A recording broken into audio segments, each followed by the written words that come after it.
అప్పుడు 4 సంవత్సరాల కింద అంటే నా బాబు చిన్న బాబు మేడం. నవంబర్‌లో ఎంత చలి ఉంటది. నేను పిల్లల్ని తీసుకొత్తా అని స్కూల్‌కెళ్ళినా మేడం. స్కూల్‌కెళ్ళి ఈవినింగ్ వచ్చేసరికి తాళం వేసుకున్నది. నా తాళం మీద ఇంకో తాళం వేసింది. అయ్యో! తాళం ఎందుకేసినావు అమ్మ అంటే, అద్దమ్మా నేనిగ మీ ఆయన డబ్బులు ఇయ్యనన్నాడు కదా! ఇంట్లో అన్ని సామానున్నాయి. నేను వీటికి డబ్బుల కిందకి ఉంచుకుంటా. సరే అని అన్నది. అన్న వాళ్ళు తీయమ్మా మాకు ఎక్కడికి పోవాలి నేను ఇప్పుడు ఆయన దగ్గర ఆయన ఫోన్ నెంబర్ కూడా లేదు మేడం. తీసేసిండు ఇక ఫోన్ నెంబర్ కూడా. తీసేసిన తర్వాత 4 రోజులు అక్కడనే రోడ్డు మీద మెట్ల కిందనే ఉన్నాం మేడం. ఇంటి పక్క వాళ్ళ దగ్గర పిల్లలకు అన్నం పెట్టుకుంటా నేను అక్కడనే రోడ్డు మీదనే ఉన్నా.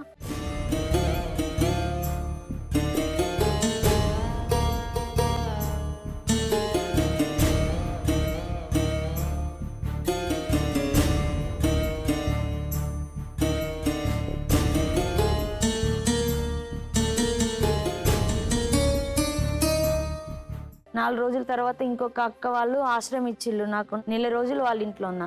మొత్తం అప్పులు చేసిండు మేడం. ఆమె కోసమే 2 ఆటోలు కొన్నాం మేము. ఆటోలు కొనిచ్చినాం మేము. ఇప్పుడు ఆటో ఎక్కడుంది? ఆటోలు అప్పులోళ్ళు గుంజుకొని వెళ్ళిళ్ళు మేడం. సామాను గుంజుకొని వెళ్ళిళ్ళు మావి మొత్తం. సాముడుక తిందామంటే సామాన్ కూడా లేదు. దానికి ఏం లేకుండా చేసిండు మేడం. 2 గంజులు తప్ప కట్టు బట్టల మీద మమ్మల్ని నిలబడితే నేను రోడ్ మీద వేరే వాళ్ళు నన్ను నెల రోజులు ఉంచుకుంటే వాళ్ళ ఇంటికి కూడా అప్పులలో నెగేసిండు. ఆమె ఉన్న ఆయన ఇద్దరు కలిసి అక్కడ ఉన్నది అక్కడికి ఓన్లానంటే వాళ్ళ ఇంటికి వచ్చి వాళ్ళని ఇజ్జత్ తీస్తా అంటే వాళ్ళు నన్ను నువ్వు వెళ్ళిపోయి ఇక నువ్వు చేయటి మాకు గొడవలు అవుతానే అన్నారు మేడం.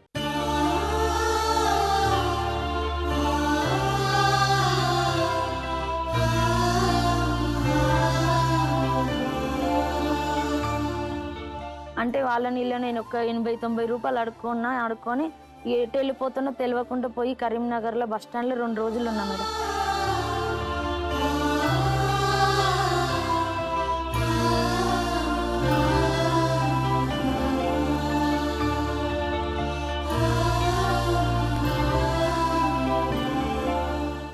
రెండు రోజులు ఉన్న తర్వాత వాళ్ళకు డౌట్ వచ్చి అక్కడ ఉన్న వాళ్ళు అడిగిన ఏంటిదమ్మా ఏం పరిస్థితి అంటే ఏం లేదు సార్ మాకు ఎవరు లేరు ఏదైనా అనాథాశ్రమం ఉంటే చెప్పండి సార్.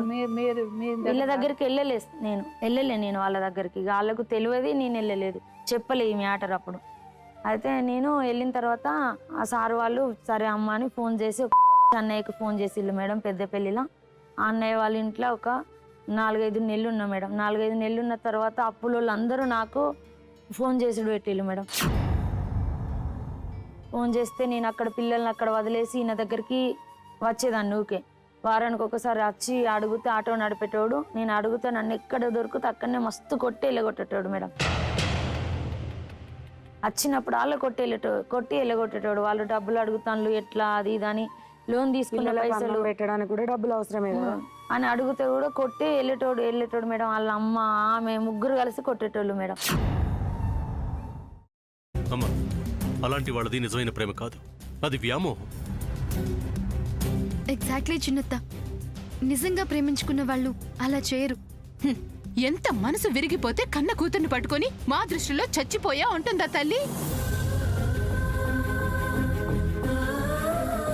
అది సరే అమ్మా, తన కూతురుతో తన మాట అనేటప్పుడు ఆమె మాటల్లో వ్యథ కళ్ళల్లో బాధ గమనించావమ్మా?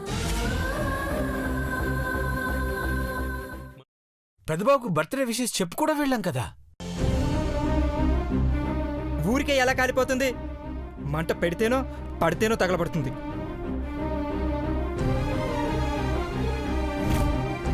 కరెక్ట్ చిన్నబాబు, నీకొచ్చినట్టే నాకు డౌట్ వచ్చింది.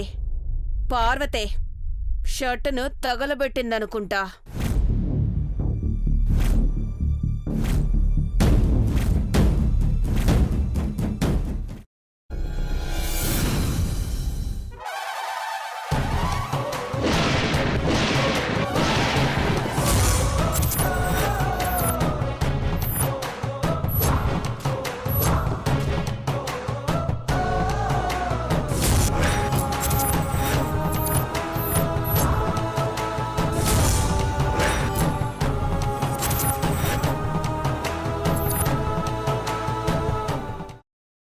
తర్వాత పొట్టు తీసేసి చాప్ చేసి పక్కన పెట్టుకోవాలి.